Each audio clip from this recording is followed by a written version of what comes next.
मुंबईमध्ये 30 जानेवारीला भाजपचाच महापौर होणार, सूत्रांची माहिती. शिवसेनेने जास्त जागा लढवण्यामुळे भाजपच्या जागा घटल्या. भाजप नेत्यांची दिल्लीमध्ये तक्रार. दिल्लीत अमित साटम, राहुल शेवाळेंच्या निवासस्थानी. मुंबई महापालिकेबद्दल काय निर्णय होणार याकडे लक्ष. महापौर आरक्षणाची सोडत नव्या चक्राकार पद्धतीने होणार, सूत्रांची माहिती. 1996 ची पद्धत बाजूला ठेवण्याचा महायुती सरकारचा नवा नियम. कल्याण डोंबिवलीत शिंदे आणि भाजपमध्ये महापौर पदासाठी जोरदार रस्सीखेच. किंगमेकर ठाकरेंचे 11 पैकी 4 नगरसेवक नॉट रिचेबल. गटस्थापनेकरता 7च नगरसेवक हजर. उमऱ्यामध्ये जितेंद्र आव्हाड विरुद्ध एमआयएम संघर्ष शिगेला. तिकीट नाकारणाऱ्या आव्हाडांना युनुस शेख यांचं खुलं आव्हान, तर मुंब्रा हिरवा करणार.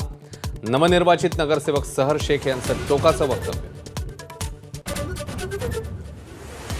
जिल्हा परिषद निवडणुकीतल्या युतीच्या घोषणेमुळे संभाजीनगरमध्ये तणाव. भाजपच्या कार्यकर्त्यांचा अतुल सावेंच्या गाडीला घेराव. शिवसेना 25 तर भाजप 27 जागा लढणार.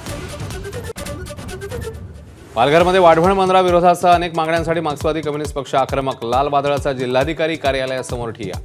भूमिपुत्रांसाठी लढाई लढण्याचा निर्धार.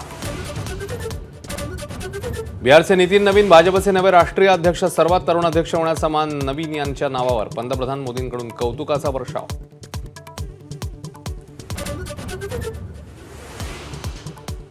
चांदीची विक्रमी वाटचाल थांबता थांबेना. आजचा भाव 3,15,000वर, तर सोनं प्रतितोळा 1.5 लाखांपार.